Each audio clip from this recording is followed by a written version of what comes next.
ಎಲ್ಲರಿಗೂ ನನ್ನ ನಮಸ್ಕಾರಗಳು. ನಿನ್ನೆ ನಾವು ಆ, ಹೋದ ಇದರಲ್ಲಿ ಮಹಾಭಾರತ ಮತ್ತು ವಾಲ್ಮೀಕಿ ರಾಮಾಯಣದಲ್ಲಿ ಉಲ್ಲೇಖಿಸಿದಂತಹ ಯಾವ ಭಾಗದಲ್ಲಿ ಏನೇನು ಉಲ್ಲೇಖಿಸಿದ್ದಾರೆ ಮತ್ತು ಮಹಾಭಾರತ ಯುದ್ಧವನ್ನು ಅಷ್ಟೊಂದು ಸ್ಪಷ್ಟವಾಗಿ ಉಲ್ಲೇಖಿಸಿಲ್ಲ ಅನ್ನೋ ವಿಷಯನ ಹೇಳಿದೆ. ಈಗ ನೆಕ್ಸ್ಟ್ ಮುಂದುವರಿಸೋಣ. ಆ, ಮತ್ತೆ ಮಹಾಭಾರತದ ಕಾಲಗಣನೆಯನ್ನ ಹಿಲ್ಬ್ಲೆಟ್ ಅನ್ನೋರು ಮಹಾಭಾರತಕ್ಕೆ ಕಡಿಮೆ ಅವಧಿಯ ಸಂಯೋಜನೆಯನ್ನು ಸೂಚಿಸ್ತಾರೆ ಅನ್ನೋದು ಗೊತ್ತಾಗತ್ತೆ. ನೆಕ್ಸ್ಟು ಈಗ ಮಹಾಕಾವ್ಯಗಳಲ್ಲಿ ಬಂದಾಗ ಮಹಾಕಾವ್ಯ ಅಂತ ಬಂದಾಗ ಮಹಾಕಾವ್ಯಗಳು ಶತಮಾನಗಳ ಕಾಲಾಂತರ ಲಕ್ಷಾಂತರ ಜನರ ಪರಿಕಲ್ಪನೆಯನ್ನು ಸೆರೆ ಹಿಡಿದಿರುವ ಪ್ರಬಲ ಕಥೆಗಳನ್ನು ಹೊಂದಿರುವ ಭವ್ಯ ಪಾಠಗಳನ್ನು ಹೊಂದಿವೆ.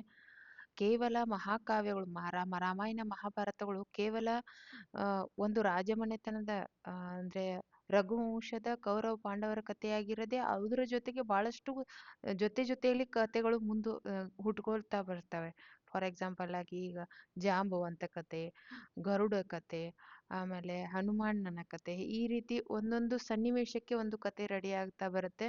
ಐತಿಹಾಸಿಕ ಮೂಲವಾಗಿ ಬಳಸುವ ಆಂತರಿಕ ಕಾಲಮಾನ ಪದಗಳನ್ನು ಗುರುತಿಸುವುದು ಅವಶ್ಯಕ. ಇದು ಸುಲಭ ಕೆಲಸವಲ್ಲ. ಸಾಂಪ್ರದಾಯಿಕ ಪ್ರಕಾರ ರಾಮನು ತ್ರೇತಾಯುಗದಲ್ಲಿ ವಾಸಿದಾನೆ, ಮಹಾಭಾರತವು ದ್ವಾಪರ ಯುಗದಲ್ಲಿ ನಡೆದಿದೆ ಅಂತ ಹೇಳಿ ತಿಳ್ಕೊಳ್ತೀವಿ ನಾವು. ಈಗ ನೋಡ್ರಿ, ಆ ಮಹಾಭಾರತ ರಾಮಾಯಣ ನಡೆದಿದ್ದು ಪೂರ್ವ ಭಾರತದಲ್ಲ, ದಕ್ಷಿಣ ಭಾರತದಲ್ಲ, ಉತ್ತರ ಭಾರತದಲ್ಲ, ದಕ್ಷಿಣ ಭಾರತದಲ್ಲ ಅಂತ ಕೇಳಿದಾಗ ಪೂರ್ವ ದಕ್ಷಿಣ ಉತ್ತರ ಪೂರ್ವ ಪಶ್ಚಿಮ ದಕ್ಷಿಣ ಉತ್ತರ ಅಂತ ನೋಡಿದಾಗ ಜಾಸ್ತಿ ಫೋಕಸ್ ಮಾಡಿ ಇತಿಹಾಸಕಾರರು ಬರೆದಿದ್ದು ಇಂಡೋ ಗಂಗಾ ವಿಭಜನೆ, ಗಂಗಾ ಕಣಿವೆ ಮೂಲದಲ್ಲಿ, ಅದು ನಾರ್ತ್ ಇಂಡಿಯಾದಲ್ಲಿ, ಉತ್ತರ ಭಾರತದಲ್ಲಿ. ರಾಜಕೀಯ ಗುರುತ್ವಾಕರ್ಷಣೆ ಕೇಂದ್ರವು ಪೂರ್ವಕ್ಕೆ ಗಂಗಾ ನದಿಯ ಕಣಿಗೆ ಸ್ಪಷ್ಟವಾಗಿ ಸ್ಥಳಾಂತರಗೊಂಡುದನ್ನು ನಾವು ನೋಡ್ತೀವಿ. ಇಲ್ಲಿ ಮಹಾಭಾರತ ಮತ್ತು ರಾಮಾಯಣದಲ್ಲಿ ಒಂದು ಪದ ಬರುತ್ತವೆ ರೀ, ಲ್ಯೂಲೆಟ್. ಇದು ನಿಯೋಗ. ನೋಡ್ರಿ, ಮಹಾಭಾರತದ ಬಲಿಷ್ಠ ಮಹಿಳಾ ಪಾತ್ರಗಳು ಸಾಮಾಜಿಕ ಅಭಿವೃದ್ಧಿಯ ಆರಂಭಿಕ ಹಂತವನ್ನು ಸೂಚಿಸುತ್ತೆ. ನಂತರದ ಕಾಲಕ್ಕೆ ಹೋಲಿಸಿದರೆ ಮಹಿಳೆಯರು ಪುರುಷರಿಗಿಂತ ಕಡಿಮೆ ಅಧೀನರಾಗಿದ್ದರು. ಮಹಾಭಾರತದಲ್ಲಿನ ನಿಯೋಗ ಅಭ್ಯಾಸವು ರಾಮನಕ್ಕಿಂತ ಮುಂಚಿತ ಸಾಮಾಜಿಕ ಹಂತವನ್ನು ಸೂಚಿಸುತ್ತದೆ. ಮಹಿಳೆಯರ ಮೇಲೆ ಕಠಿಣ ನಿಯಂತ್ರಣ ಹೊಂದಿದ್ದು ಇದು ಸೂಚಿಸುತ್ತದೆ. ಆದ್ರೆ ನಾನು ಇದನ್ನ ಎಕ್ಸ್ಪ್ಲನೇಷನ್, ಅದರ ಅರ್ಥ ತಿಳ್ಕೋಕ್ಕಿಂತ ಮುಂಚೆ ಈ ಈ ಪದದ ನಿಯೋಗ ಪದವನ್ನ ನಾವು ಕನ್ನಡದಲ್ಲಿ ಅಥವಾ ಹಿಂದಿದಲ್ಲಿ ನೋಡಿದ್ರೆ ನಮಗೆ ಗೊತ್ತಾಗತ್ತೆ. ಆದ್ರೆ ಇಂಗ್ಲಿಷ್ ವರ್ಡ್ನಲ್ಲಿ ನಮಗೆ ಬರೋದ್ರಿಂದ ನಾವು ಏನ್ ಮಾಡ್ಬೇಕು ಅಂತಂದ್ರೆ, ಈ ಪದದ ಅರ್ಥನೇ PYQ ಅಲ್ಲಿ ಕೇಳಿದ್ರು. ಕೆಳಗೆ 4 ಆಪ್ಷನ್ಗಳ ಏನು ಸ್ಟೇಟ್ಮೆಂಟ್ ಇತ್ತೋ ಅದು ಬೇರೆ ಬೇರೆ ರೀತಿಯಲ್ಲಿತ್ತು. ಆದ್ರೆ ನಮ್ಗೆ ಇದು ಗೊತ್ತಿದ್ರೆ ಮಾತ್ರ ನಾವು ಏನ್ ಮಾಡಬಹುದು, ಅದನ್ನ ರೀಚ್ ಮಾಡಬಹುದು. ಅದಕ್ಕಾಗಿ ಕನ್ನಡದ ಅಭ್ಯರ್ಥಿಗಳು ಕೇವಲ ಕನ್ನಡದವನ್ನ ಅರ್ಥ ಮಾಡಿಕೊಂಡು ಇಂಗ್ಲಿಷನ್ನು ರೆಫರ್ ಮಾಡಬೇಕು. ಯಾಕಂದ್ರೆ ಇಂಗ್ಲಿಷ್ ಕ್ವಶನ್ಗಳು ಇಂಗ್ಲಿಷ್ ಗ್ರಾಮೆಟಿಕಲಿ ಮಿಸ್ಟೇಕ್ ಕಡಿಮೆ ಆಗತ್ತೆ ರೀ. ಕನ್ನಡ ಮತ್ತು ಹಿಂದಿಯಲ್ಲಿ ಏನಾಗತ್ತೆ ರೀ, ಬಹಳಷ್ಟು ಸ್ವಲ್ಪ ಮಾರ್ಕ್ಸ್ ಕಳ್ಕೋ ಚಾನ್ಸಸ್ ಜಾಸ್ತಿ ಇರುತ್ತೆ. ನೀವು ಮೊದಲಿಂದನೇ ಕನ್ನಡ ಇಂಗ್ಲಿಷ್ ಎರಡನ್ನ ಕನ್ನಡ ಹಿಂದಿ ಎರಡನ್ನ ರಿಪೇರ್ ಮಾಡ್ತಾ ಬಂದ್ರೆ ಅಷ್ಟೊಂದು ತೊಂದರೆಯನ್ನ ನೀವು ಅನುಭವಿಸೋದಿಲ್ಲ. ನಿಮಗೆ ಬೇಕಾದ್ರೆ ಹೇಳಿ ನನಗೆ ನನ್ನ ಈ ವಿಡಿಯೋದ ಕೆಳಗೆ ಕಮೆಂಟ್ ಸೆಕ್ಷನ್ದಲ್ಲಿ ಮೆಸೇಜ್ ಹಾಕಿ, ಮೇಡಮ್ ನೀವು ಹಿಂದಿಯಲ್ಲೇ ಎಕ್ಸ್ಪ್ಲನೇಷನ್ ಕೊಡಿ, ಕನ್ನಡದಲ್ಲಿ ಕೊಡಿ ಅಂತಂದ್ರೆ ನಾನು ಹಿಂದಿಯಲ್ಲಿ ಬೇಕಾದ್ರೆ ಕಮೆಂಟ್ ಮಾಡಿ, ಹಿಂದಿಯಲ್ಲೂ ಕೂಡ ನಾನು ಏನ್ ಮಾಡ್ತೀನಿ, ಹಿಂದಿಯನ್ನೇ ಇದೇ ರೀತಿ ಕನ್ನಡದಲ್ಲಿ ಎಕ್ಸ್ಪ್ಲನೇಷನ್ ಕೊಡ್ತಾ ಬರ್ತೀನಿ. ಹಿಂದಿ ಏನಂದ್ರೆ ಎರಡು ಓದೋ ರೀತಿ ನಿಮ್ಗೆ ಪ್ರಾಕ್ಟೀಸ್ ಆಗುತ್ತಾ ಹೋಗುತ್ತೆ. ಯಾರಿಗೆ ಹಿಂದಿ ಓದಿ ನಾವು ಅಂದ್ರೆ, ನಾನು ಮೇಲೆ ಇಂಗ್ಲಿಷ್ ಇದೆ, ಕೆಳಗೆ ಹಿಂದಿ ಇರುತ್ತಲ್ಲ ಎಕ್ಸಾಮ್ದಲ್ಲಿ, ಅದೇ ರೀತಿ ಈಗ ನಾನು ಕನ್ನಡ ಟ್ರಾನ್ಸ್ಲೇಟ್ ಮಾಡಿ ಇಟ್ಟಿದ್ದೀನಿ. ನಿಮಗೆ ಬೇಕಾದ್ರೆ ಹಿಂದಿಯಲ್ಲೇನೆ ಇಡ್ತೀನಿ, ಮತ್ತೆ ಕನ್ನಡದಲ್ಲಿ ಎಕ್ಸ್ಪ್ಲನೇಷನ್ ಕೊಡ್ತಾ ಬರ್ತೀನಿ. ಯಾಕಂತಂದ್ರೆ ನಾಳೆ ಎಕ್ಸಾಮ್ದಲ್ಲಿ ಅದೇ ಪ್ಯಾಟರ್ನ್ ನೀವು ನೋಡ್ಬೇಕಾಗತ್ತೆ. ಒಂದನೇದು. ಎರಡನೇದು, ಈಗಿಂದನೇ ನೀವು ಓದುವ ಸ್ಕಿಲ್ ಅನ್ನ ಇಂಪ್ರೂವ್ಮೆಂಟ್ ಮಾಡಿದ್ರೆ ನಿಮಗೆ ಟೈಮ್ ಸೇವ್ ಆಗುತ್ತೆ. ಪ್ಲಸ್ ನೀವು 80 ಸ್ಕೋರನ್ನು ಪೇಪರ್ 2 ಅಲ್ಲಿ ಮಾಡ್ಕೋಬಹುದು ಅಂತ ಹೇಳ್ತಾ ಮುಂದುವರಿತೀನಿ. ಸೊ ಮಹಾಭಾರತ 18 ಪರ್ವಗಳನ್ನು ಒಳಗೊಂಡಿದ್ದು ಪ್ರಮುಖ 2 ಪರಿಷ್ಕರಣೆಗಳಲ್ಲಿ ಉತ್ತರ ದಕ್ಷಿಣ ಅಂತ ಬಂದಿದೆ. ಉತ್ತರ ದಕ್ಷಿಣ ಅಂತ ಹೇಳಿ ಡಿವೈಡ್ ಮಾಡ್ತಾರೆ. ಮುಖ್ಯ ಕಥೆಯು 2 ಸಹೋದರ ಸಂಬಂಧಿಯಾದ ಕೌರವ ಪಾಂಡವರನ್ನು ಹೊಂದಿರುವುದನ್ನು ಕೌರವ ಪಾಂಡವರ ಸಂಘರ್ಷ, ಕುರುಕ್ಷೇತ್ರದಲ್ಲಿ ನಡೆಯುವ ಯುದ್ಧದ ಬಗ್ಗೆ ವಿವರಣೆಯನ್ನು ನೀಡುತ್ತೆ. ಆದರೆ ಪಠ್ಯವು ಮುಖ್ಯ ಕಥೆಯೊಂದಿಗೆ ಕಡಿಮೆ ಯಾವುದೇ ಸಂಬಂಧ ದೊಡ್ಡ ವಿಷಯನ. ಎಲ್ಲೋ ಲೇಖಕರು ಏನಂತಾರಿ, ಇತಿಹಾಸಕಾರರು ಏನಂತಾರಿ, ಪಾಂಡವರ ಮತ್ತು ಕೌರವರ ಸಂಬಂಧ ಸಂಘರ್ಷ ಒಂದು ಕುಟುಂಬಕ್ಕೆ ಸೀಮಿತ ಆಗಿತ್ತು.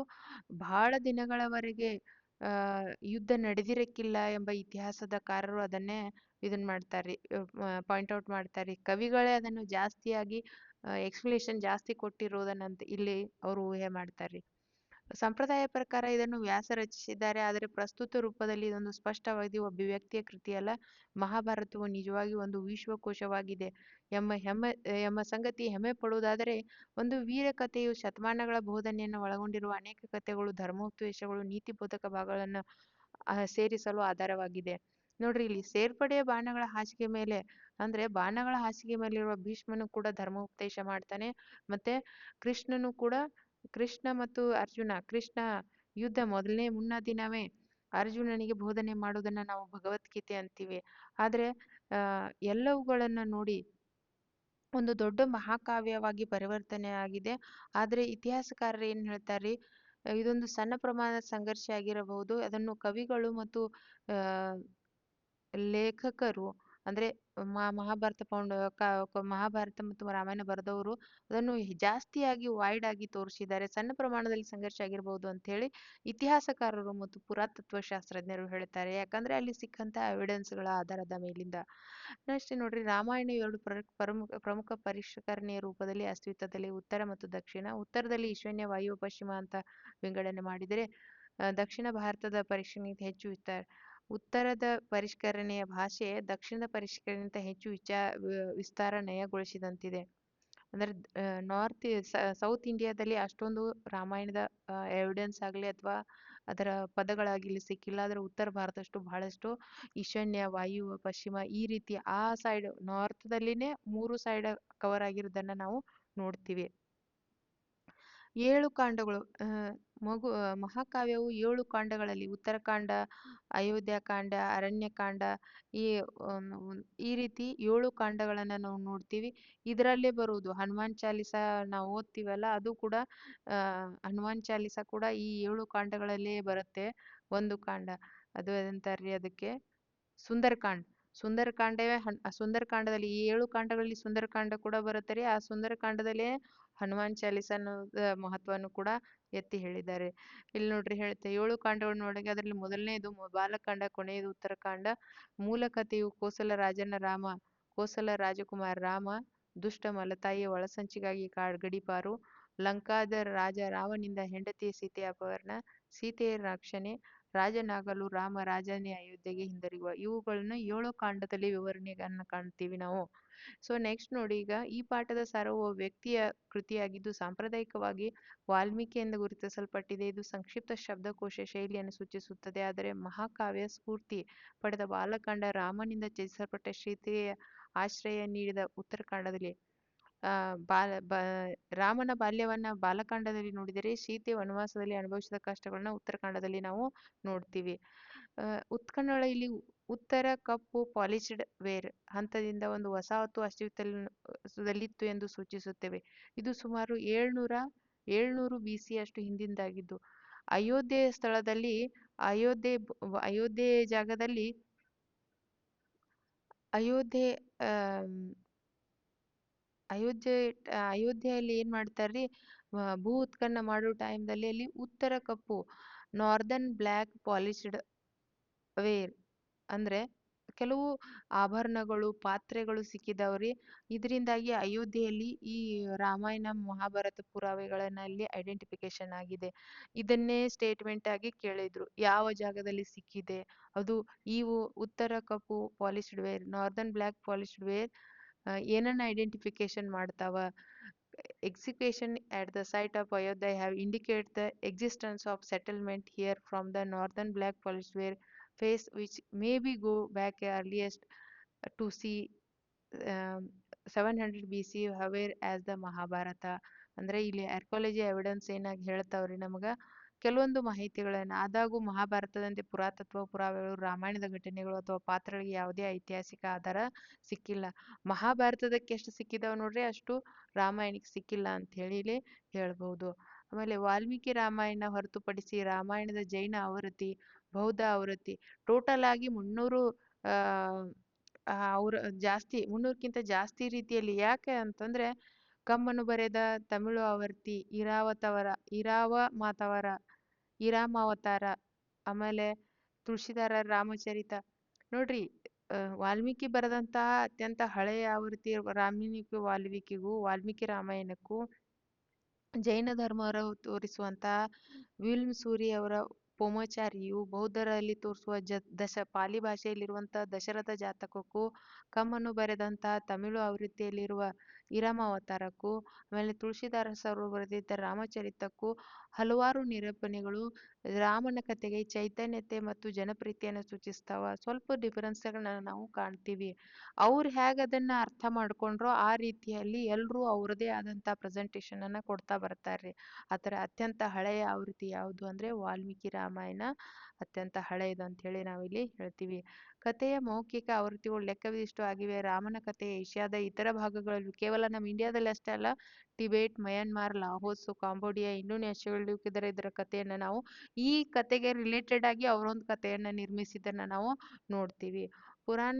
ಪುರಾಣಗಳು ಪುರಾಣ ಪದದ ಅರ್ಥ ಹಳೆಯದು. ಸಂಪ್ರದಾಯದ ಪ್ರಕಾರ ಪುರಾಣಗಳನ್ನು ವ್ಯಾಸರು ರಚಿಸಿದ್ದಾರೆ. ಆದರೆ ನಮಗೆ ಬಂದಿರುವ ರೂಪದಲ್ಲಿ ಒಬ್ಬ ವ್ಯಕ್ತಿ ಒಬ್ಬ ಯುಗದ ಕೃತಿಯಲ್ಲ ಎಂದು ಸ್ಪಷ್ಟವಾಗುತ್ತವೆ. 18 ಪುರಾಣಗಳಿದಾವ. ಅನೇಕ ಉಪಪುರಾಣಗಳನ್ನು ಕೂಡ ನಾವು ನೋಡ್ತೀವಿ.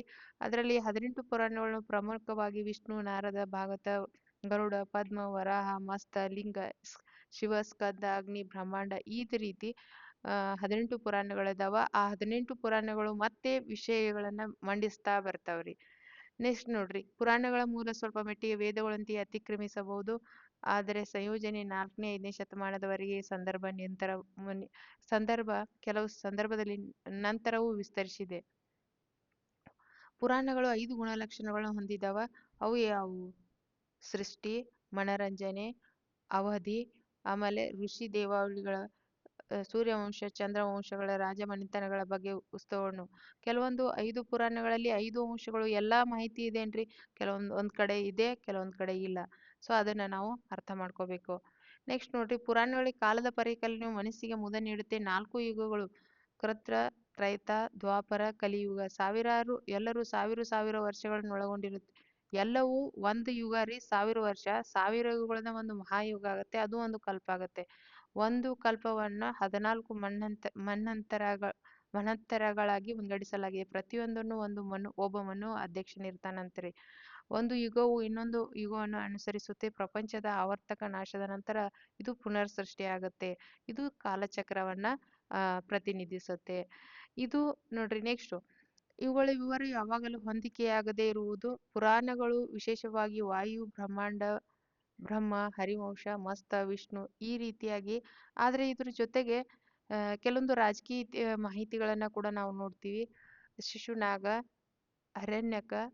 ಶಿಶುನಾಗ, ನಂದರು, ಮೌರ್ಯರು, ಶುಂಗರು, ಕಣ್ವರು, ಆಂಧ್ರದ ಶಾತವಾಹನರ ರಾಜವಂಶಗಳನ್ನು ಇಲ್ಲಿ ನಾವು ಪುರಾಣಗಳಲ್ಲಿ ಸ್ವಲ್ಪ ಮಾಹಿತಿಯನ್ನ ನೋಡುವುದರಿಂದ ಈ ಪುರಾಣಗಳಲ್ಲಿ ಕೂಡ ಈ ರಾಜಮನೆತನಗಳ ಇತಿಹಾಸವನ್ನ ನೋಡುವುದರಿಂದ ಸ್ವಲ್ಪ ಇನ್ನಷ್ಟು ಐತಿಹಾಸಿಕ ಅಂಶಗಳನ್ನು ಉಲ್ಲೇಖಿಸಲಿಕ್ಕೆ ಅನುಕೂಲ ಆಗುತ್ತೆ. ರಾಜರು ಸಹ ಉಲ್ಲೇಖಿಸಿದ್ದಾರೆ. ಅವರು ಸಿಹಿಯ ಆರಂಭಿಕ ಹಂತಗಳಲ್ಲಿ ಉತ್ತರ ಮತ್ತು ಮಧ್ಯ ಭಾರತದಲ್ಲಿ ಆಳ್ವಿಕೆ ನಡೆಸಿದ್ದರು. ಅವರ ಬಗ್ಗೆ ಬಹಳ ಕಡಿಮೆ ಮಾಹಿತಿ ಇರುವುದನ್ನು ನಾವು ನೋಡ್ತೀವಿ. ರಾಜವಂಶದ ಪಟ್ಟಿಯಲ್ಲಿ ಗುಪ್ತರೊಂದಿಗೆ ಕೊನೆಗೊಳ್ಳುತ್ತದೆ. ಇದು ಹೆಚ್ಚಿನ ಪುರಾಣಗಳ ಸಮಯದಲ್ಲಿ ಸಂಕಲಿತವಾಗಿದೆ. ಅದಾಗೂ ನಂತರ ಭಾಗವತ್ ಪುರಾಣ 10ನೇ ಶತಮಾನಕ್ಕೆ, ಸ್ಕಂದ 14 ಮತ್ತೆ ಸೇರ್ಪಡೆಯಾಗಿರುವುದನ್ನ ನೋಡ್ತೀವಿ. ಸೊ ನೆಕ್ಸ್ಟ್ ನೋಡ್ರಿ, ಪುರಾಣಗಳ ನದಿಗಳು, ಸ್ಥಳಗಳ ವಿವರಣೆ ಹೊಂದಿದ್ದು ಅವು ಐತಿಹಾಸಿಕ, ಭೌಗೋಳಿಕ ಅಧ್ಯಯನಕ್ಕೆ ಉಪಯುಕ್ತವಾಗಿಯೇ ಭಕ್ತಿಯ ಆಧಾರದ ಮೇಲೆ ಧಾರ್ಮಿಕ ಪಥದ ಹೊರಹೊಮ್ಮುವಿಕೆಯನ್ನು ಪ್ರತಿನಿಧಿಸುತ್ತದೆ. ವಿಶೇಷವಾಗಿ ವಿಷ್ಣು, ಶಿವಶಕ್ತಿ, ದೇವತೆಯ ಕಡೆಗೆ ಭಕ್ತಿಯನ್ನು ದೇವಾಲಯಗಳಲ್ಲಿ ದೇವತೆಗಳ ಪೂಜೆ, ಚಿತ್ರಗಳ, ಈ ತೀರ್ಥಯಾತ್ರೆ, ಪ್ರತಿಜ್ಞೆ ಮೂಲಕ ವ್ಯಕ್ತಪಡಿಸುತ್ತಾರೆ. ಇನ್ನು ನೆಕ್ಸ್ಟ್ ನೋಡ್ರಿ, ಧರ್ಮಶಾಸ್ತ್ರ ಏನ್ ಹೇಳುತ್ತೆ ನಮಗೆ ಆಧಾರದಲ್ಲಿ ಅಂತಂದ್ರೆ, ಧರ್ಮ ಸಂಸ್ಕೃತ ಪದವು ಅರ್ಥದಲ್ಲಿ ಬಹಳ ಶ್ರೀಮಂತವಾಗಿದೆ, ಅನುವಾದಿಸಲು ಕಷ್ಟ. ಧರ್ಮದ ಪರಿಕಲ್ಪನೆಯನ್ನು ವಿಶ್ವದ ಒಂದು ನಿರ್ದಿಷ್ಟ ನೈಸರ್ಗಿಕ ನಿಯಮ ಧರ್ಮವನ್ನು ಒಂದು ನೈಸರ್ಗಿಕ ಒಂದು ನಿಯಮ ನಿಯಂತ್ರಿಸಲ್ಪಡುತ್ತೆ. ಜನರ ಜೀವನವನ್ನು ಮಾರ್ಗದರ್ಶಿಸುವ ನೈತಿಕ ನಿಯಮಗಳು ಈ ನೈಸರ್ಗಿಕ ನಿಯಮಕ್ಕೆ ಅನುಗುಣವಾಗಿರ್ಬೇಕೆಂಬ ಕಲ್ಪನೆಯನ್ನು ಆಧರಿಸಿದೆ.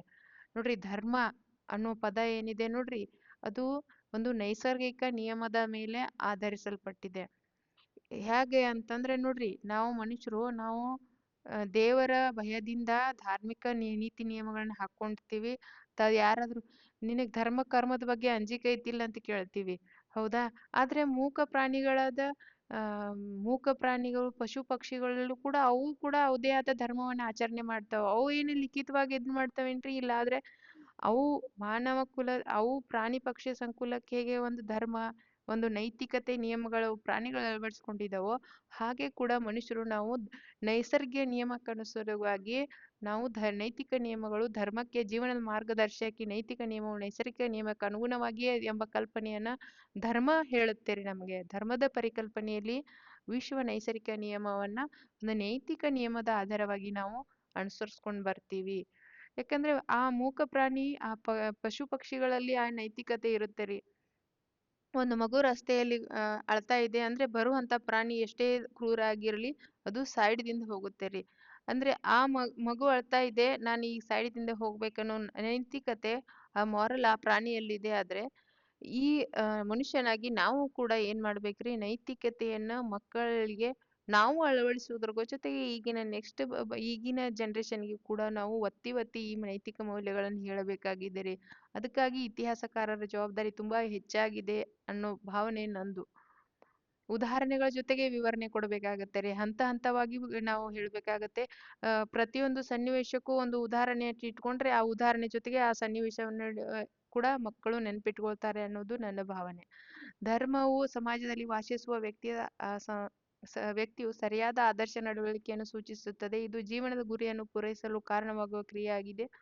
ಪುರುಷಾರ್ಥಗಳು ಎಂಬಂದು ಕರೆಯಲ್ಪಡುವ ಧರ್ಮದ ಗುರಿಗಳು, ಧರ್ಮ, ಅರ್ಥ, ಕಾಮ, ಮೋಕ್ಷ ಈ ವಿಷಯಗಳ ಯೋಜನೆಯಲ್ಲಿ ಧರ್ಮಕ್ಕೆ ಅನುಗುಣವಾಗಿ ಅನುಸರಿಸಿದರೆ ಭೌತಿಕ ಲಾಭ, ಇಂದ್ರಿಯ ಸುಖವನ್ನು ಅಪೇಕ್ಷಣೀಯ ಗುರಿಗಳೆಂದು ಆ ಪರಿಗಣಿಸಲಾಗುತ್ತದೆ. ನೋಡ್ರಿ, ಧರ್ಮಶಾಸ್ತ್ರ ಪುರುಷಾರ್ಥಗಳು ಅಂತ ಬಂದಾಗ ಧರ್ಮನಿಷ್ಠೆ, ಧರ್ಮಕ್ಕೆ ನಾವು ಯಾವುದೇ ಧರ್ಮ ಆಗಿರಲಿ ಆ ಧರ್ಮದಲ್ಲಿ ನಾವು ಗುರುತಿಸ್ಕೊಳ್ತೀವಿ ಅಂದ್ರೆ ಅದರ ನಿಯಮಗಳನ್ನ ಪಾಲಿಸುವುದು ನಮ್ಮ ಕರ್ತವ್ಯ. ಭೌತಿಕ ಅಂತಂದ್ರೆ ನಮಗೆ ಬೇಕಾದಂತ ಮೂಲಭೂತ ಸೌಕರ್ಯಗಳನ್ನ ಒದಗಿಸ್ಬೇಕು. ಇಲ್ಲಪ್ಪ ನಾನು ದುರ್ಮಾರ್ಗವನ್ನ ಹಿಡ್ಕೊಂಡು ಶ್ರೀಮಂತನೇ ಆಗ್ಬೇಕು, ಸಮಾಜದಲ್ಲಿ ನನ್ನನ್ನು ಅಂತಸ್ತಿನಿಂದ ನನ್ನನ್ನು ಐಡೆಂಟಿಫಿಕೇಶನ್ ಮಾಡ್ಬೇಕನ್ನೋ ಭಾವನೆ ಇರಬಾರ್ದು. ನನ್ನ ನಡವಳಿಕೆಯಿಂದ, ನನ್ನ ಆಚಾರ ವಿಚಾರಗಳಿಂದ, ನನ್ನ ವಿದ್ಯೆಯಿಂದ, ನನ್ನ ಕರ್ತವ್ಯದಿಂದ ನನ್ನನ್ನು ಐಡೆಂಟಿಫಿಕೇಶನ್ ಮಾಡ್ಬೇಕನ್ನೋದು ಪುರುಷಾರ್ಥಗಳಲ್ಲಿ ಧರ್ಮದ ಬಗ್ಗೆ ಇಲ್ಲಿ ಧರ್ಮಶಾಸ್ತ್ರದಲ್ಲಿ ಹೇಳ್ತಾರ್ರಿ. ಇಂದ್ರಿಯ ಸುಖ, ಮೋಕ್ಷ ಪಡಿಬೇಕಾದ್ರೆ ಈ ಪುನರ್ಜನ್ಮ ಚಕ್ರದಿಂದ ನಾವು ಏನಾಗ್ಬೇಕು, ಬಿಡುಗಡೆ ಹೊಂದಬೇಕು. ಇಲ್ಲಿ ನೋಡ್ರಿ ಏನ್ ಹೇಳ್ತಾರ್ರಿ ಮೂರನೇದಾಗಿ, ಧರ್ಮಕ್ಕೆ ಅನುಗುಣವಾಗಿ ಅನುಸರಿಸಿದರೆ ಭೌತಿಕ ಲಾಭ ಮತ್ತು ಇಂದ್ರಿಯ ಸುಖಗಳನ್ನು ಅಪೇಕ್ಷಣೀಯ ಗುರಿ.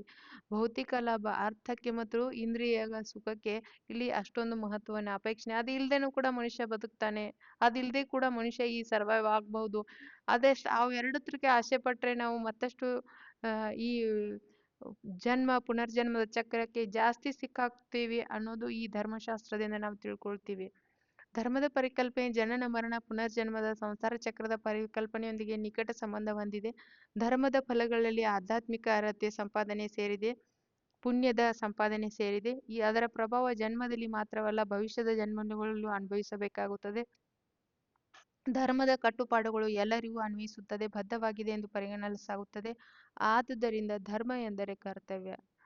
ಧರ್ಮ ನಂದ ಕರ್ಮ ಅದು ಏನಂತನ್ರಿ, ಯಾವುದೋ ಒಂದು ಮೊನ್ನೆ ನಾನು ಒಂದು ಯಾವುದೋ ಜಸ್ಟ್ ನೋಡ್ಬೇಕಾದ್ರೆ ಒಬ್ರು ಜಡ್ಜ್ ಹೇಳ್ತಾ ಇದ್ರು, ನೀವು ಇಲ್ಲಿ ಕೋರ್ಟ್ನಿಂದ ಎವಿಡೆನ್ಸ್ ತಗೊಂಡ್ ಬಂದು ಸುಳ್ಳು ಸಾಕ್ಷಿಗಳನ್ನ ಕ್ರಿಯೇಟ್ ಮಾಡಿ ದುಡ್ಡಿನಿಂದ ಸುಳ್ಳು ಸಾಕ್ಷಿಗಳನ್ನು ರೆಡಿ ಮಾಡಿ ಇಲ್ಲಿಂದ ಪಾರಾಗ್ಬಹುದು. ಆದ್ರೆ ಆ ದೇವರು ಮೇಲೆ ಕುಂತ್ಕೊಂಡಿದ್ದಾನಲ್ಲ, ಅಲ್ಲಿ ದೇವರನ್ನ ಮೇಲಿದ್ದಾನಲ್ಲ, ಅವನಿಂದ ನೀವು ಎಂದಿಗೂ ತಪ್ಪಿಸಿಕೊಳ್ಳಲು ಸಾಧ್ಯವಿಲ್ಲ. ಅದಕ್ಕೆ ಈ ಭೂಮಿ ಮೇಲೆ ಮಾಡುವ ಪ್ರತಿಯೊಂದು ಕೆಲಸವನ್ನ ನೈತಿಕತೆಯಿಂದ, ಮೌಲ್ಯತೆಯಿಂದ ಪ್ರಾಮಾಣಿಕವಾಗಿ ಮಾಡಿ ಆ ಧರ್ಮ ಫಲ ನಿಮಗೆ ಕರ್ಮ ಫಲ ಅನ್ನೋದು ನಿಮಗೆ ಫೀಡ್ಬ್ಯಾಕ್ ಆಗಿ ತಂದು ಕೊಡುತ್ತೆ.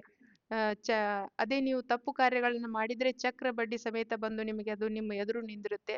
ಅದಕ್ಕಾಗಿ ಮಾಡುವ ಕೆಲಸದಲ್ಲಿ ಮನಸ್ಸಾಕ್ಷಿಯಾಗಿ ಕೆಲಸ ಮಾಡಬೇಕು ಅನ್ನೋದನ್ನ ಈ ಮೂಲಕ ಹೇಳಲಿಕ್ಕೆ ಇಷ್ಟಪಡ್ತೀನಿ. ಧರ್ಮದ ಬಗ್ಗೆ ನಿರ್ದಿಷ್ಟವಾಗಿ ವಿವರಿಸುವ ವಿಷಯ ಸಂಸ್ಕೃತ ಪಠ್ಯಗಳ ಗುಂಪನ್ನು ಒಟ್ಟಾಗಿ ಧರ್ಮಶಾಸ್ತ್ರ ಅಂತ ಹೇಳ್ತಾರೆ. ಹೇಗಾದ್ರೂ ನಾನು ನಿಮ್ಗೆ ಒಂದು ನನ್ನ ಸಣ್ಣ ಪ್ರಯತ್ನದಲ್ಲಿ ಇತಿಹಾಸ ಸಬ್ಜೆಕ್ಟ್ದಲ್ಲಿ ಕೆಸೆಟ್ ಮತ್ತು ನೆಟ್ಟಕ್ಕೆ ನಾನು ಒಂದು ಏನೋ ಒಂದು ಸಣ್ಣ ಪ್ರಯತ್ನ ಮಾಡ್ಬೇಕು ಅನ್ಕೊಂಡಿದ್ದೀನಿ ಅನ್ನೋ ವಿಷಯಕ್ಕಾಗಿ ಈ ವಿಡಿಯೋಗಳು ನಿಮಗೆ ಅನುಕೂಲ ಆದ್ರೆ ನೀವು ನಿಮಗೆ ಈ ಹೆಚ್ಚಿನ ಮಾಹಿತಿ ಅಥವಾ ಹಿಂದಿಯಲ್ಲಿ ಇಂಗ್ಲಿಷ್ನಲ್ಲಿ ಮತ್ತೇನೇ ಬೇಕಾದ್ರೂ ಕೂಡ ಕಮೆಂಟ್ ಸೆಕ್ಷನ್ ಅಲ್ಲಿ ಕಮೆಂಟ್ ಹಾಕಿ ನಾನು ಅದ್ರ ಬಗ್ಗೆ ಪ್ರಾಮಾಣಿಕ ಪ್ರಯತ್ನ ಪಡ್ತೀನಿ ಅಂತ ಹೇಳ್ತೀನಿ. ಧರ್ಮದ ಬಗ್ಗೆ ನಿರ್ದಿಷ್ಟವಾಗಿ ವ್ಯವಹರಿಸುವ ವಿಷಯ ಸಂಸ್ಕೃತ ಪಠ್ಯಗಳ ಗುಂಪನ್ನು ಒಟ್ಟಾಗಿ ಧರ್ಮಶಾಸ್ತ್ರ ಅಂತ ಹೇಳ್ತಾರೆ. ನೋಡ್ರಿ, ಧರ್ಮ ನಿರ್ದಿಷ್ಟವಾಗಿ ವ್ಯವಹರಿಸುವ ವಿಶೇಷ ಸಂಸ್ಕೃತ ಪಠ್ಯಗಳ ಗುಂಪನ್ನು ಧರ್ಮಶಾಸ್ತ್ರ ಅಂತೀವಿ. ಈ ಪಠ್ಯಗಳು ವಿಂಗಡಣೆಯಾಗಿದ್ದಾವ 3 ಭಾಗಗಳಲ್ಲಿ: ಸೂತ್ರಗಳು, ಸ್ಮೃತಿಗಳು, ಆಮೇಲೆ ಆ ಮೂರನೇದು ಸಂಕ್ಷಿಪ್ತ ಮತ್ತು ವಿಸ್ತಾರದ ವ್ಯಾಖ್ಯಾನಗಳು ಅಂತ ಹೇಳ್ತೀವಿ. ಮೊದಲೇದು ಯಾವ್ದ್ರಿ? ಇಲ್ಲಿ ಮೊದಲೇದು ಯಾವುದು? ಧರ್ಮಸೂತ್ರಗಳು, ಸ್ಮೃತಿಗಳು. ಮೂರನೇದು ಸಂಕ್ಷಿಪ್ತ ಮತ್ತು ಅಂದ್ರೆ ಇಲ್ಲಿ ಸೂತ್ರಗಳಿದಾವ, ಇಲ್ಲಿ ಸ್ಮೃತಿ ಇದೆ. ಮೂರನೇದು ವಿಸ್ತಾರ ಮತ್ತು ವ್ಯಾಖ್ಯಾನಗಳು. ಅಂದ್ರೆ ನೀಡಿರುವ ವಿಷಯ ಬಗ್ಗೆ ವಿವರಣೆ ನೀಡಬೇಕು. ನಾನು ಮೊದಲೇ ಸ್ಟಾರ್ಟಿಂಗ್ ದಲ್ಲಿ ಹೇಳಿದೆ, ಅಷ್ಟಾಧ್ಯಾಯ ಪಾಣಿನಿ ಬರೆದಂತ ಅಷ್ಟಾಧ್ಯಾಯಕ್ಕೆ ಪತಂಜಲಿಯವರು ಮಹಾಭಾಷ್ಯ ಬರೆದು ಪ್ರತಿಯೊಂದು ಪದಕ್ಕೂ ಇದೇ ಅರ್ಥ ಅಂತ ನೀಡಿದಾಗ ಸಂಸ್ಕೃತ ವ್ಯಾಕರಣ ರಚನೆಯಾಯಿತು. ಕನ್ನಡದ ವ್ಯಾಕರಣವನ್ನ ತಗೊಳ್ರಿ, ಒಂದು ಪದವನ್ನ ಬರೆದಾಗ ಒಂದು ಸಂಧಿಯನ್ನ ನಾವು ಅದಕ್ಕೆ ಕರೆಕ್ಟ್ ಆದ ಸಮಾಸ ಮತ್ತು ಸಂಧಿಯನ್ನ ಕಂಡು ಹಿಡಿಬೇಕಾದ್ರೆ ಎಷ್ಟು ಗೊಂದಲ ಆಗತ್ತೆ. ಆ ಟೈಮ್ದಲ್ಲಿ ಅಂತಹ ಮಹಾನುಭಾವರು ಸಂಸ್ಕೃತ ಭಾಷೆಯಲ್ಲಿ ಒಂದು ವ್ಯಾಕರಣ ಬರಿಬೇಕಾದ್ರೆ ಅವರ ಜ್ಞಾನ ಹೇಗಿತ್ತು ಅನ್ನೋದನ್ನ ಮಕ್ಕಳಿಗೆ ನಾವು ಅರಿವು ಮಾಡಿಕೊಟ್ಟಾಗ ಜ್ಞಾನದ ಬೆಲೆ, ಅಕ್ಷರದ ಬೆಲೆ, ಪದಗಳ ಬೆಲೆ, ಮಹತ್ವ ಗೊತ್ತಾಗತ್ತೆ ರೀ. ಯಾವ್ದಾದ್ರು ಒಂದು ಸಂಧಿ ಬರಿಬೇಕಾದ್ರೆ, ಸಮಾಸ ಬರಿಬೇಕಾದ್ರೆ ಕನ್ನಡ ಭಾಷಾ ಪಂಡಿತರಿಗೆ ಗೊತ್ತಿರತ್ತೆ. ಕನ್ನಡ ಭಾಷೆಯಲ್ಲಿ PG ಮಾಡಿದವರು ತುಂಬಾ ಸುಲಭವಾಗಿ ಆ ವಿಷಯಗಳನ್ನ ಮಾಡ್ತಾರೆ. ನಾವು 10 ಸಲ ಥಿಂಕ್ ಮಾಡ್ಬೇಕಾಗತ್ತೆ, ಯಾಕಂದ್ರೆ ನಮ್ದು ಹಿಸ್ಟ್ರಿ ಬ್ಯಾಕ್ಗ್ರೌಂಡು, ಅವರು ಕನ್ನಡ ಬ್ಯಾಕ್ಗ್ರೌಂಡ್ದವರು. ಆದ್ರೆ ಸುಲಭವಾಗಿ ಸಂಧಿಯನ್ನಾಗ್ಲಿ ಸಮಾಸನ್ನಾಗ್ಲಿ ಗುರು ಲಘು ಆಗ್ಲಿ ಹಾಕ್ಲಿಕ್ಕೆ ಎಲ್ಲರ ಕೈ ಚಳಕ ಆಗಿ ಬರಲ್ಲ. ಅದನ್ನ ಪ್ರಾಕ್ಟೀಸ್ ಮಾಡ್ಬೇಕಾಗತ್ತೆ. ಇರ್ಲಿ, ನೆಕ್ಸ್ಟ್ ನೋಡ್ರಿ, ಇಲ್ಲಿ 3 ಭಾಗಗಳನ್ನಾಗಿ ನೋಡ್ತೀವಿ. ವಿವಿಧ ಪಠ್ಯಗಳ ದೃಷ್ಟಿಕೋನಗಳ ಸಂಕಲನ ಒಳಗೊಂಡಿದೆ. ಇವೆಲ್ಲವೂ 9ನೇ ಮತ್ತು 11ನೇ ಶತಮಾನ ನಡುವೆ ರಚಿಸಲ್ಪಟ್ಟವು.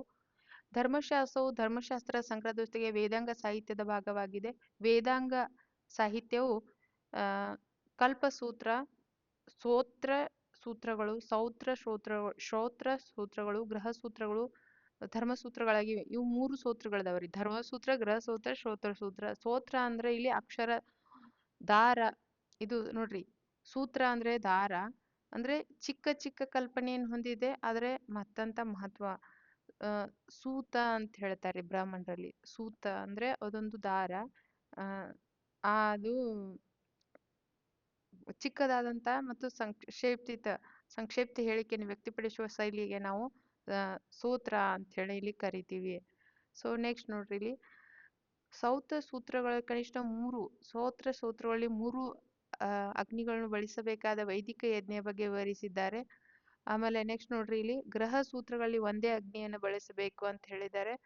ಹೀಗೆ ನೆಕ್ಸ್ಟ್ ನೋಡ್ರಿ, ಇಲ್ಲಿ ಚರ್ಚಿಸುವ ಅಂಶಗಳಲ್ಲಿ ಗೃಹಸ್ಥರು ಮಾಡಬೇಕಾದ ದೈನಂದಿನ ತ್ಯಾಗಗಳು ಸೇರಿವೆ. ಮುಖ್ಯವಾಗಿ ತುಪ್ಪದ ನೈವೇದ್ಯಗಳು, ಹೂಗಳು, ಹಣ್ಣುಗಳ ಅರ್ಪಣೆಯನ್ನು ಒಳಗೊಂಡಿರುತ್ತೆ. ಅವರು ಸಂಸ್ಕಾರಗಳನ್ನು ವಿವರಿಸುತ್ತಾರೆ. ಉಪನಯನ, ವಿವಾಹ, ಅಂತ್ಯ ಸಂಸ್ಕಾರದ ವಿಧಿಗಳು, ಪ್ರಮುಖ ಜೀವನದ ಹಂತಗಳನ್ನು ಗುರುತಿಸುವ ಆಚರಣೆಗಳು. ಧರ್ಮಸೂತ್ರಗಳು ಧರ್ಮದ ಬಗ್ಗೆ ವಿವರಿಸುತ್ತವೆ. ಇಲ್ಲಿ ಧರ್ಮಸೂತ್ರದಲ್ಲಿ ಹುಟ್ಟಿನಿಂದ ಹಿಡ್ಕೊಂಡು ನಾವು ಧರ್ಮಸೂತ್ರದ ಬದಲಲ್ಲಿ ಹುಟ್ಟಿನಿಂದ, ತಾಯಿಯ ಗರ್ಭದಲ್ಲಿ ಹುಟ್ಟಿದಿಂದ ಮರಣದವರೆಗೆ ಸಂಸ್ಕಾರ ಅಂತ ಬರುತ್ತೆ. ಮೊದಲಿನ ಕಾಲದಲ್ಲಿ ಇವೆಲ್ಲ ಸಂಸ್ಕಾರಗಳು ನಡೀತಾ ಇದ್ವು ರೀ. ಈಗ ಅಷ್ಟೊಂದು ಈಗ ನ್ಯೂ ಟ್ರೆಂಡ್ ಮತ್ತೆ ಸ್ಟಾರ್ಟ್ ಮಾಡಿದಾರ್ರಿ. ಆದ್ರೆ ಮೊದ್ಲಿನ ಕಾಲದಲ್ಲಿ ಅಂದ್ರೆ ಗರ್ಭಧಾನ ಸಂಸ್ಕಾರ ಅಂದ್ರೆ ಗರ್ಭಧಾರಣೆ ಆಚರಣೆ ಆರೋಗ್ಯಕ್ಕೆ ಸುಶೀಲ ಸಂತತಿಯಾಗಿ ಆಶೀರ್ವಾದವನ್ನು ಕೋರುವುದು. ಮದುವೆಯಾದ ನಂತರ ಹೆರಿಗೆ ತಯಾರಿ ನಡೆಸುವುದಕ್ಕೆ ಈ ಗರ್ಭಧಾರಣ ಸಂಸ್ಕಾರ ಅಂತ ಹೇಳ್ತಾರೆ. ಆಮೇಲೆ ಪುಸುವನ ಅಂತಂದ್ರೆ prayer of the healthy development of ಗರ್ಭ ಬೆಳಿಲಿಕ್ಕೆ when conduct the 3rd 4 month of pregnancy. ನೋಡ್ರಿ, ತಾಯಿ ಗರ್ಭಗರಿದ ತಕ್ಷಣ ಅದು ಗಂಡು ಹೆಣ್ಣು ಅನ್ನೋದು ರೂಪ ಆಗತ್ತೇನ್ರಿ? ಇಲ್ಲ. ಥರ್ಡ್ ಮಂತ್ ಅಲ್ಲಿ ಏನಾಗುತ್ತೆ ರೀ, ಮಗು ಆ ತಾಯಿಯ ಗರ್ಭದಲ್ಲಿ ಮಗು ಗಂಡು ಹೆಣ್ಣು ಅನ್ನೋದು ಹುಟ್ಟಿದ ತಕ್ಷಣ ಐಡೆಂಟಿಫಿಕೇಶನ್ ಆಗಲ್ಲ. ಅದು ಒಂದು ಮಾಂಸದ ಮುದ್ದೆ ಇರುತ್ತೆ ರೀ. ಆ ಟೈಮ್ದಲ್ಲಿ ನೋಡ್ರಿ, ಈ ಟೈಮ್ದಲ್ಲಿ ಈ ಪುಸುವನ ಸಂಸ್ಕಾರ ಅನ್ನೋದು ಯಾಕೆ ಮಾಡ್ತಾ ಇದ್ರು ಅಂದ್ರೆ, ಮೊದ್ಲಿನ ಕಾಲದಲ್ಲಿ ಗಂಡು ಮಗುವಿಗೆ ತುಂಬಾ ಪ್ರಾಶಸ್ತ್ಯ ಇರುವುದರಿಂದ ಗಂಡು ಮಗುವೇ ಸಂತತಿಯ ವಂಶೋದ್ಧಾರಕ ಉತ್ತರಾಧಿಕಾರಿ ಅಂತ ಹೇಳಿ ವಿಚಾರ ಮಾಡಿದ್ರಿಂದ ಅವರು ಗಂಡು ಮಗುವಿಗಾಗಿ ಈ ಪುಸುವನ ಆ, ಸಂಸ್ಕಾರಕ್ಕೆ ಪ್ರಾರ್ಥನೆ ಮಾಡ್ತಾ ಇದ್ರು. ಭ್ರೂಣದ ಆರೋಗ್ಯಕರ ಬೆಳವಣಿಗೆಗಾಗಿ ಪುಸುವನ ಸಂಸ್ಕಾರವನ್ನ ಮಾಡ್ತಾ ಇದ್ರು ಗರ್ಭಧಾವಸ್ಥೆಯ 3ನೇ ಮತ್ತು 4ನೇ ತಿಂಗಳಲ್ಲಿ.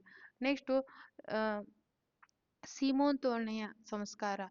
ಗರ್ಭಿಣಿ ಮಹಿಳೆ ಮಗುವನ್ನು ನಕಾರಾತ್ಮಕ ಪ್ರಭಾವಗಳಿಂದ ರಕ್ಷಿಸಲು ಸಾಮಾನ್ಯವಾಗಿ ಗರ್ಭಧಾರಣೆ 6ನೇ ಮತ್ತು 8ನೇ ತಿಂಗಳಲ್ಲಿ, ನೆಗೆಟಿವ್ ಇನ್ಫ್ಲೂಯೆನ್ಸ್ ಅನ್ನ ಕಡಿಮೆ ಮಾಡಲಿಕ್ಕೆ 6 ಮತ್ತು 8ನೇ ತಿಂಗಳಲ್ಲಿ ಇದನ್ನ ಮಾಡ್ತಾರ್ರಿ. ಆಮೇಲೆ ಜಾತಕ ಸಂಸ್ಕರಣ. ಜಾತಕರ್ಮ ಸಂಸ್ಕಾರದಲ್ಲಿ ನವಜಾತ ಶಿಶುವನ್ನು ಸ್ವಾಗತಿಸುವುದು ಮತ್ತು ಆರೋಗ್ಯ ಬುದ್ಧಿಶಕ್ತಿಗಾಗಿ ಪ್ರಾರ್ಥನೆಗಳು ಯಾವಾಗ ಜನನದ ನಂತರ ತಕ್ಷಣವೇ ಆಗಿರುತ್ತೆ. ಮಗು ಹುಟ್ಟಿದ ತಕ್ಷಣ 8 ತಿಂಗಳು ಇಲ್ಲಾಯ್ತು. ನೆಕ್ಸ್ಟ್ ಮಗು ಜನ್ಮ ತಾಳಿದ ನಂತರ ಮಗುಗೆ ಜಾತಕರ್ಣ ಅಂತ ಮಾಡ್ತಾರೆ. ಜನನದ ತಕ್ಷಣ ಮಾಡ್ತಾರೆ. ಶಿಶುವನ್ನ ಸ್ವಾಗತಿಸೋದಕ್ಕೆ ಜಾತಕರ್ಣ ಅಂತ ಹೇಳ್ತಾರ್ರಿ. ಮಗು ಹುಟ್ಟಿದ ತಕ್ಷಣ ಪಂಡಿತರ ಕಡೆ ಹೋಗಿ ನೋಡ್ಕೊಂಡ್ ಬರ್ತೀವಲ್ಲ ನಾವು, ಅದೇ ಜಾತಕರ್ಣ ಸಂಸ್ಕಾರ. ಆಮೇಲೆ ನಾಮಕರಣ. ಮಗು ಹುಟ್ಟಿದ ತಕ್ಷಣ ನಾಮಕರಣ ಮೊದಲು ಜಾತಕರ್ಣ, ಆಮೇಲೆ ನಾಮಕರಣ.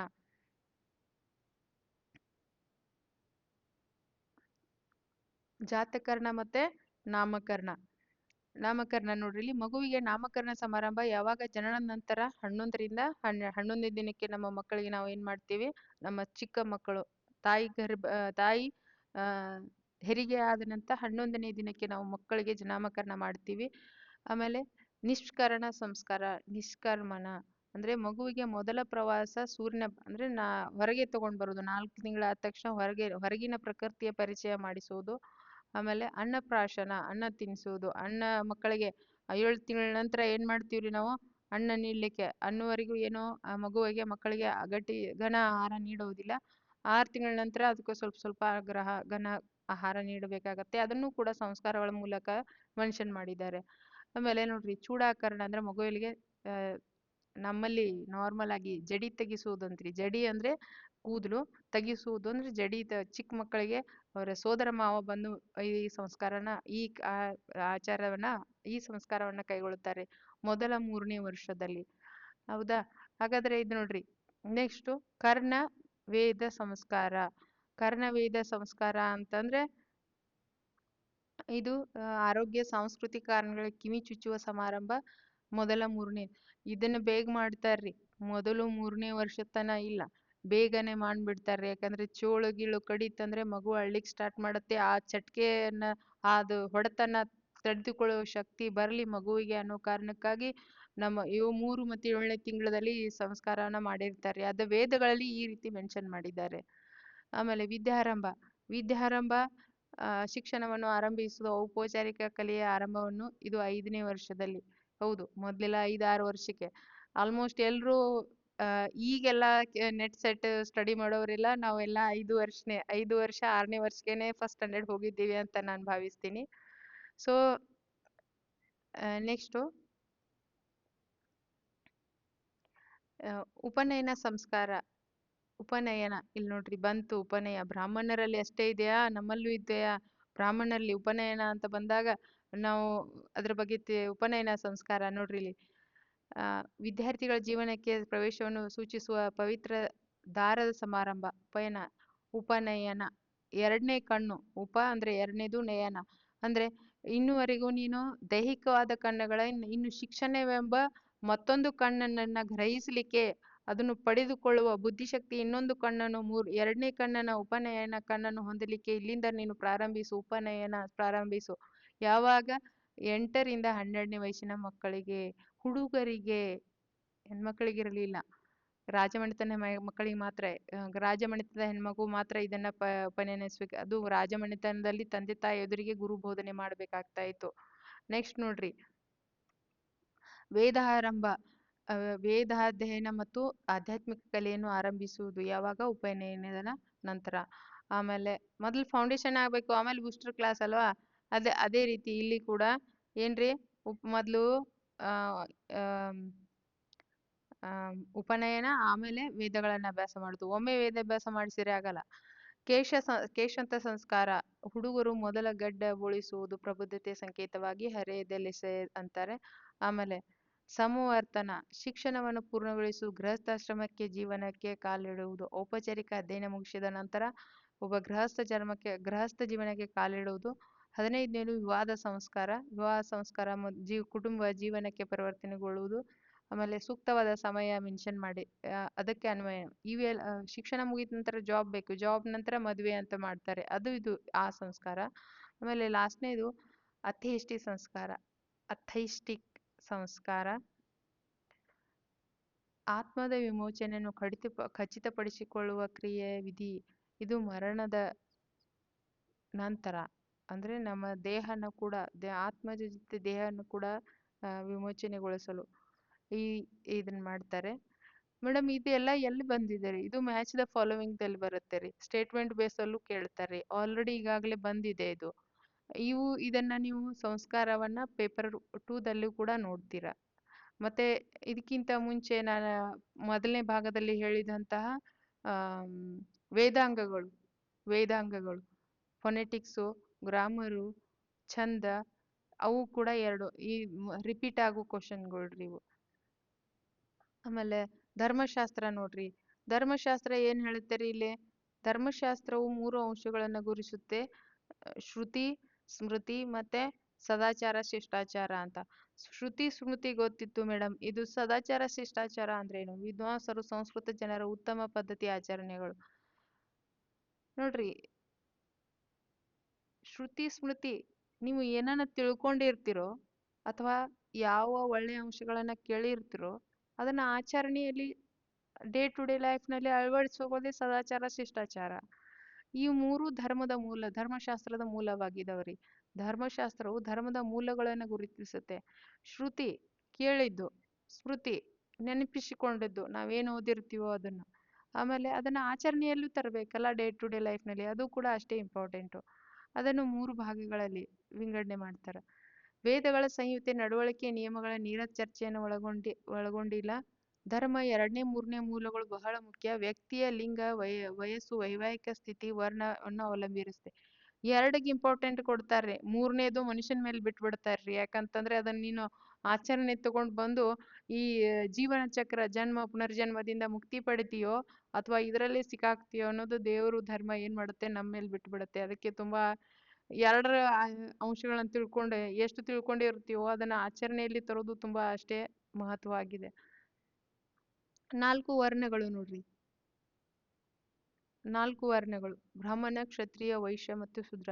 ಇವುಗಳಲ್ಲಿ ಮೊದಲ 3 ವರ್ಗಗಳು ಬ್ರಾಹ್ಮಣ ಸಂಪ್ರದಾಯದ ದ್ವಿಜ, ಅಂದ್ರೆ 2 ಬಾರಿ ಜನಿಸಿದವರು ಎಂದು ಕರೀತಾರೆ. ಯಾಕಂದ್ರೆ ಅವರು ಪವಿತ್ರ ದಾರದ ಸಮಾರಂಭಕ್ಕೆ ಹಕ್ಕುದಾರರಾಗಿರ್ತಾರೆ. ಇಲ್ಲಿ ಕೇಳ್ಬೋದು, ಬ್ರಾಹ್ಮಣ, ವೈಶ್ಯ, ಶೂದ್ರ ಈ 3 ದವರು ದ್ವಿಜರು, ಶೂದ್ರ ಆಗಲ್ಲ. ನೋಡ್ರಿ ಯಾಕೆ ಇಲ್ಲಿ ಏನ್ ಹೇಳ್ತಾರೆ ನೋಡ್ರಿ. ಆಶ್ರಮ ವ್ಯವಸ್ಥೆ ಅಭಿವೃದ್ಧಿಯ ಹಲವಾರು ಹಂತಗಳ ಮೂಲಕ ಸಾಗಿತು. ಅಂತಿಮವಾಗಿ ದ್ವಿಜ ಪುರುಷರು ಜೀವನದ 4 ಹಂತಗಳಾಗಿ ವಿಂಗಡಿಸಿತು: ಬ್ರಹ್ಮಚರ್ಯ, ಗೃಹಸ್ಥ, ವಾನಪ್ರಸ್ಥ ಮತ್ತು ಸನ್ಯಾಸ. ಈ 3 ಆ, ಮೇಲಿನ 4 ವರ್ಣಗಳು ಈ ಕೆಳಗಿನ 4 ಹಂತಗಳನ್ನ ಏನ್ ಮಾಡ್ತಾರ್ರಿ? ದಾಟಿ ಬರ್ತಾರ್ರಿ. ಆದ್ರೆ 4ನೇ ಆಶ್ರಮ ಕಡ್ಡಾಯವಿಲ್ಲ. ನೀವು ಬೇಕಾದ್ರೆ ಸನ್ಯಾಸವನ್ನು ತಗೋಬಹುದು ಅಥವಾ ಬಿಡಬಹುದು. ಹೌದಾ? ನೆಕ್ಸ್ಟ್ ನೋಡ್ರಿ ಇಲ್ಲಿ. ಆಶ್ರಮಗಳು ಒಂದು ಆದರ್ಶ ಯೋಜನೆ ಅಂತ ಹೇಳಿ ನಾವು ಪರಿಗಣಿಸಲಿಕ್ಕೆ ಸಾಧ್ಯ ಇಲ್ಲ. ಯಾಕೆ ಅಂತ ಹೇಳಿ ಅಂತಂದ್ರೆ ಆಶ್ರಮ ಪದ್ಧತಿ ವರ್ಣ ಸಿಸ್ಟಮ್ ಸರಿ ಇತ್ತಾ ಅನ್ನೋ ಒಂದು ಕ್ವಶನ್ ಮಾರ್ಕ್ ಬಂದಾಗ ಕೆಲವು ಒಳ್ಳೆಯ ಅಂಶಗಳು ಇದ್ವು ಅಲ್ಲಿ. ಆದ್ರೆ ಮಹಿಳೆಯರಿಗೆ ಮತ್ತು ಶೂದ್ರರಿಗೆ ಇಲ್ಲಿ ಅನ್ವಯಿಸದೇ ಇರುವುದರಿಂದ ಇದನ್ನ ನಾವು ಒಂದು ಐಡಲ್ ಸೊಸೈಟಿ ಅಂತ ಹೇಳಿ, ಐಡಲ್ ಪ್ರಿನ್ಸಿಪಲ್ಸ್ ಅಂತ ಹೇಳಿ ಪರಿಗಣನೆ ಮಾಡ್ಲಿಕ್ಕೆ ಬರೋದಿಲ್ಲ. ಸೊ ಇಲ್ಲಿವರೆಗೆ ಕೊಟ್ಟಂತ ವಿವರಣೆಯಲ್ಲಿ ಏನಾದ್ರೂ ಮಿಸ್ಟೇಕ್ಸ್ ಆಗಿದ್ರೆ, ಏನಾದ್ರೂ ತಪ್ಪುಗಳಾಗಿದ್ರೆ ಒಂದು ಕ್ಷಮೆ ಇರಲಿ ಅಂತ ಹೇಳ್ತಾ, ನಿಮಗೆ ಯಾವ ರೀತಿಯ PYQ ಚರ್ಚೆ ಮಾಡ್ಬೇಕಾ, ಡೈಲಿ ಸಂಡೇ ಸಂಡೇ PYQ ಇಟ್ಕೊಳ್ರಿ ಮೇಡಮ್, ನಾವು ಸಪೋರ್ಟ್ ಮಾಡ್ತೀವಿ ಅಂತಂದರೆ ಪ್ಲೀಸ್ ಕಮೆಂಟಲ್ಲಿ ಮೆಸೇಜನ್ನು ಡ್ರಾಪ್ ಮಾಡಿ. ಆಮೇಲೆ ಹಿಂದಿಯಲ್ಲಿ ಈಗ ಕನ್ನಡ ಇಂಗ್ಲೀಷ್ ಕನ್ನಡ ಕೊಟ್ಟಿದ್ದೀನಿ, ಅದನ್ನೇ ಹಿಂದಿಯಲ್ಲಿ ಇರಲಿ ಮೇಡಮ್ ನೀವು, ನಾವು ಅದನ್ನು ನಿಮ್ಮ ಜೊತೆನೇ ಅದನ್ನು ಓದ್ತಾ ಓದ್ತಾ ನಿಮ್ಮ ಜೊತೆ ಕೇಳ್ತಾ ಕೇಳ್ತಾ ಅದನ್ನು ಮಾಡ್ತೀವಿ ಅಂದರೆ ಹಿಂದಿ ಕೂಡ ತರ್ತೀನಿ. ಸೊ ಯಾವುದು ಬೇಕು ಅನ್ನೋದಕ್ಕೆ ಹೇಳೋದಕ್ಕಾಗಿ ಪ್ಲೀಸ್ ಕಮೆಂಟ್ ಬಾಕ್ಸಲ್ಲಿ ಮೆಸೇಜನ್ನು ಡ್ರಾಪ್ ಮಾಡಿ. ಮತ್ತೊಂದು ಸಲ ಎಲ್ಲರಿಗೂ ಧನ್ಯವಾದನೆ ಹೇಳ್ತಾ, ಯಾವುದೇ ಅಕ್ಷರಗಳಲ್ಲಾಗಲಿ ಅಥವಾ ಪ್ರೊನೌನ್ಸಿಯೇಷನಲ್ಲಿ ಮಿಸ್ಟೇಕ್ಗಳಾದರೆ ಕ್ಷಮೆ ಇರಲಿ ಅಂತ ಹೇಳ್ತಾ ಧನ್ಯವಾದಗಳು.